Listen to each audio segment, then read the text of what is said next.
hatukuyatarajia kwa aina ya maandalizi ambayo tuliyofanya, lakini hatuna budi kusema ya kwamba msimu huu umekuwa ni msimu mbaya kwetu. Hauna neno nyingine lolote la kusema zaidi ya kwamba msimu huu umekuwa ni mgumu kwetu. Msimu huu umekuwa ni msimu mbaya kwetu. Yale ambayo tulizoea kufanya kwenye michuano ya kimataifa, safari hii tumeshindwa kufanya. Umekuwa ni msimu ambao ndani yake umekuwa na pressure kubwa, maumivu mengi, lakini ndio mpira wa miguu. Tumefanikiwa kufuzu kwenda hatua ya robo finali kwa misimu 7 mfululizo. Msimu huu umeshindikana, ni mambo ya kawaida kwenye mpira wa miguu. Kuna wakati lazima uanguke ili ujipange upya na urejee kuwa bora zaidi. Kwa hiyo msimu huu tukubali ya kwamba hatukuwa sawa sawa. Ukiangalia tangu mwanzo kwenye safari yetu ya kufuzu kwenda hatua ya makundi, ilikuwa inaonyesha tu ya kwamba hatuko sawa sawa. Mechi na Gaborone, unajiona namna ambavyo tulipata tabu kushinda. Mechi na Eswatini ilivyokuwa ngumu hasa hapa nyumbani, lakini mwisho wa siku tukaingia hatua ya makundi, na hatua ya makundi imekuwa mbaya zaidi. Inaweza ikawa inauma sana kwa mashabiki wa Simba kwa sababu hatujawahi kupata matokeo ya aina hii kwa kipindi chote ambacho tumeanza kushiriki michuano ya kimataifa. Tumepata alama moja katika michezo 4, hatujashinda hata mchezo mmoja. Si aina ya matokeo ambayo mashabiki wa Simba wameyazoea ama wanataka itokee kwa timu yao, lakini hatuna budi. Kila kitu kizuri kimefanyika, lakini kupata matokeo mazuri ndio imekuwa changamoto. Katika mchezo leo ambao tulikuwa tunaamini kabisa mnyama anakwenda kuamkia hapa, na dakika 45 za kipindi cha kwanza kila mtu alikuwa na furaha kubwa, lakini baadaye shilingi ikageuka na magoli mawili yakarudi, na ndoto ya mnyama kuendelea tena na michuano ya kimataifa msimu huu imekuwa ni ngumu. Mimi niwaombe mashabiki wa Simba, inauma, inakera, si matokeo ya kupendeza na si matokeo ya sifa kwa Simba Sports Club, lakini hatuna budi kuyapokea na tujipange sasa kwa ajili ya msimu unaokuja. Lakini kubwa zaidi, nguvu yetu kubwa tuielekeze katika michuano ya ndani, kwa maana ya ligi kuu ya NBC pamoja na Azam Sports Federation. Bado kuna nafasi kubwa katika mashindano haya, na tusitumie nguvu kubwa ama muda mwingi kuanza kutukanana na kulaumiana kipindi hiki. Yalotokea yametokea, hakuna ambacho kinaweza kubadilika wala kurudi nyuma tena. Tumeshapoteza nafasi ya kwenda hatua inayofuata. Tumeshapoteza michezo takriban yote ambayo tumecheza. Kwa hiyo hata tukisema tulaumiane, tuseme fulani mbaya, fulani hafai, hakuna kinachoweza kubadilika. Pointi yetu moja haiwezi kuongezeka tukawa na 2 ama 3 kwa kutukanana ama kulaumiana. Tukubali tu ya kwamba misimu iliyopita sisi Simba tulikuwa tunafuzu na tulikuwa ni wana Simba sisi, na msimu huu tumeshindwa kufuzu, ni sisi Simba tumeshindwa kufuzu. Maana yake ni kwamba Simba iliyokuwa inafuzu ni ya kwetu, na Simba hii ambayo imeshindwa kufuzu vile vile ni ya kwetu. Simba ile ambayo ilikuwa inashindwa kufuzu ni Simba ya mashabiki, wanachama na viongozi. Simba hii ambayo imeshindwa kufuzu isibaki kuwa ni Simba ya viongozi peke yake. Simba hii iliyoshindwa kufuzu safari hii ni Simba yetu wote, viongozi, mashabiki pamoja na wanachama. Tunakwenda kujiangalia tumeanguka wapi msimu huu, tunajipanga kuelekea msimu unaokuja. Na wana Simba wanakumbuka hizi nyakati huwa ni za kawaida na zinapita.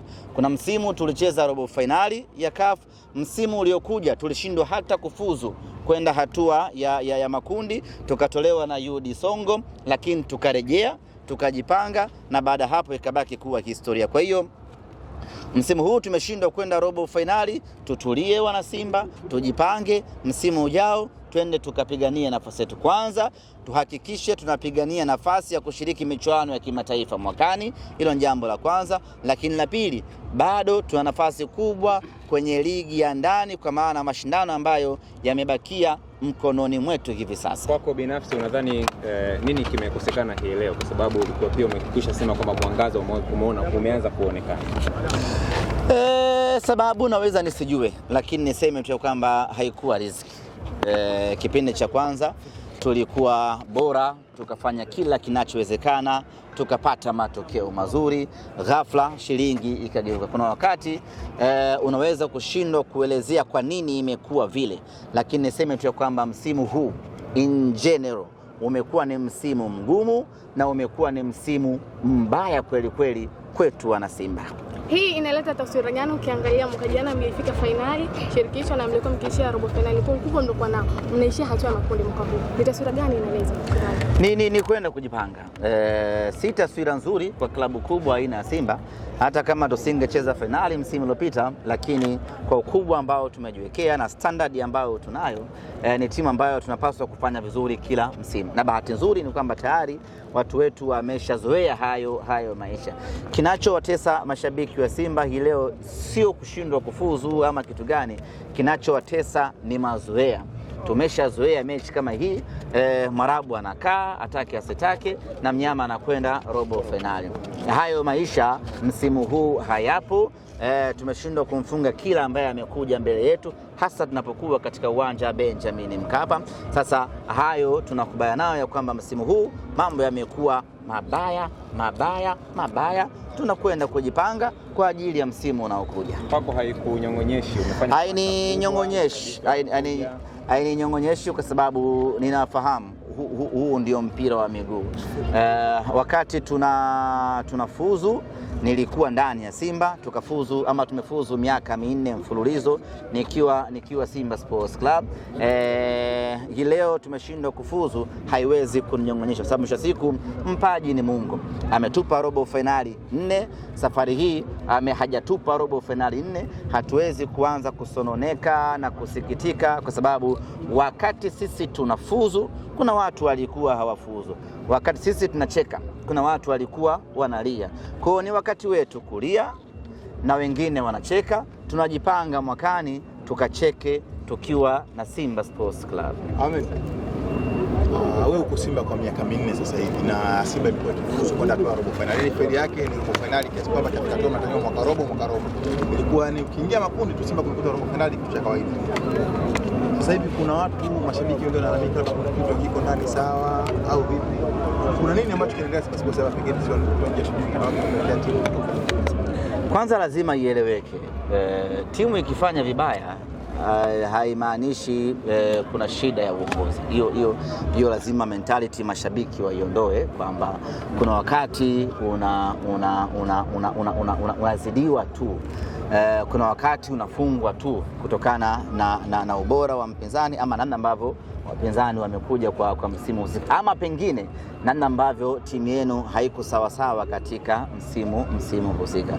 Kwa mimi ninachoamini tumehukumiwa kutokana na ubora, na ukitaka kuthibitisha hilo ni kwamba timu tayari imeshaongoza magoli 2, lakini tumeshindwa kuzuia kwa dakika 45 tu tuondoke na ushindi wetu wa kwanza. Kwa hiyo ukiangalia tu hapo unaona ni shida kubwa zaidi ya kiufundi kuliko ya kiutawala ambayo tunalazimisha ionekane kwamba kuna shida ya kiutawala.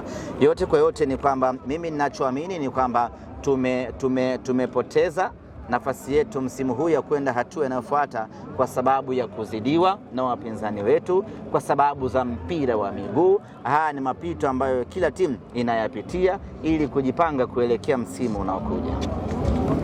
Mara baada ya kuongoza goli 2-0, ulikuwa na imani Simba itapata ushindi leo? Yaani nilikuwa na imani sababu kama umeshafanikiwa kuongoza goli 2 na zimebaki dakika 45 tu ambazo una option nyingi ya kufanya, aidha kama ni kuzuia ama kuendelea kumpelekea moto mpinzani wako. Kwa nilikuwa naamini tayari nilikuwa nimeshaanza kufurahi, na kila mwana Simba alikuwa ameshaanza kufurahi akiamini kwamba Simba anakwenda kufufua matumaini yake na kuondoka na alama 3 za kwanza hii leo Benjamin Mkapa. Lakini yaliyotokea yanabaki kuwa historia ya kuumiza ndani ya klabu yetu. Ndio mpira. na Simba imeonekana ikicheza vizuri sana kipindi cha kwanza, lakini walipokuja kipindi cha pili ikaonekana imeleta mabadiliko makubwa sana na kuwapelekea wapinzani kumiliki ball position na kupata sare ya bao mbili. Nadhani mabadiliko yaliyotokea kwa Yusuf Kagoma baada ya kuumia pamoja na Wilson Nangu kwa namna moja ama nyingine yalidhoofisha timu yetu. Kila mmoja nafahamu upambanaji wa Kagoma hasa kwenye eneo la kiungo, lakini vile vile upambanaji wa Wilson Nangu hasa kwenye eneo la backline. Kwa hiyo kuumia kwao kukapelekea mipango mingi ya kiufundi kubadilika, na kama haitoshi wapinzani wakaweza kunufaika na advantage hiyo, lakini goli ambalo amesababisha Alassane Kante lilimkata kabisa na kumuondoa mchezoni na akaomba kufanywa mabadiliko. Maana yake ni kwamba alishindwa kabisa kuhimili pressure ambayo ilikuwa inamkabili. Baada pale kila kitu ndani ya timu ikabadilika na wapinzani wakanufaika. Kwa kumalizia, semaji ni rasmi sasa, tunaweza kusema lile booster lililoongezwa dirisha dogo, nguvu kubwa inahamishiwa sasa kwenye NBC. Kwa sasa kilichopo mbele yetu ni ligi kuu ya NBC pamoja na kombe la shirikisho. Kwenye michuano ya kimataifa sidhani kama tuna nafasi tena. Ukiangalia mpinzani wetu anayeongoza kundi ana alama 8, ambapo tayari huyo sisi kwetu amesha qualify kwa sababu sisi hatuwezi kufikisha alama 8. Hata tukishinda michezo miwili yote tunabaki na alama 7. Kwa hiyo tayari wa kwanza kwenye hili kundi ameshapatikana, lakini mchezo unaofuata Esperance akishinda na yeye tayari amesha qualify.